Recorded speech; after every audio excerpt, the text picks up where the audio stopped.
નમસ્કાર. પ્રસ્તુત છે અત્યારના મુખ્ય સમાચાર. સંસદની બંને કાર્યવાહી શરૂ થતાં જ વિપક્ષોના હોબાળાના પગલે લોકસભાની કાર્યવાહી 12 વાગ્યા સુધી અને રાજ્યસભાની કામગીરી 2 વાગ્યા સુધી સ્થગિત. પંજાબમાં સ્પેશિયલ ઇન્ટેન્સિવ રિવિઝન હેઠળ તમામ 117 વિધાનસભા મત વિસ્તારોમાં ઘરે ઘરે જઈને ગણતરી ફોર્મનું 100% ડિજિટાઇઝેશન પૂર્ણ. યુદ્ધ વિરામના પગલે ભારતીય શેરબજારમાં સપ્તાહના પહેલા દિવસે નિફ્ટીમાં 200 પોઈન્ટથી વધુ અને સેન્સેક્સમાં 600 પોઈન્ટથી વધુનો ઉછાળો. મહિલા કુસ્તીબાજો દ્વારા કરાયેલા શોષણના કેસમાં પૂર્વ સાંસદ બ્રિજભૂષણને દિલ્હીની અદાલતે નિર્દોષ જાહેર કર્યા.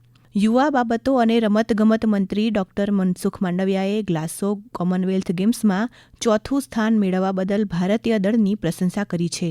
ભારત સરકારે સોશિયલ મીડિયા પર ફરતા થયેલા જંતર મંતર પર આંદોલન ફરી શરૂ થયા હોવાના એક બનાવટી વીડિયોને નકારી કાઢ્યો. અમદાવાદ મહાનગરપાલિકાએ આજથી ફોટો સાથેના લગ્ન પ્રમાણપત્ર આપવાનું શરૂ કર્યું. વડોદરાની માંજલપુર બેઠકની મતગણતરીમાં ભાજપા ઉમેદવાર સતીશ પટેલને સરસાઈ. પશ્ચિમ એશિયામાં શાંતિની આશાને કારણે ક્રૂડ ઓઇલમાં નરમાઈનો માહોલ. WTI ક્રૂડ $80થી નીચે આવ્યું. જાપાન અને અમેરિકાએ જાપાની ચલણના 40 વર્ષના તળિયે જતા રોકવા માટે એક સંકલિત યેન ખરીદીની પુષ્ટિ કરી છે. અને ભાવનગરની વિદ્યાર્થીની રીવાબા ચુડાસમાએ રાજ્યકક્ષાની ટેબલ ટેનિસ સ્પર્ધામાં કાંસ્ય ચંદ્રક જીત્યો.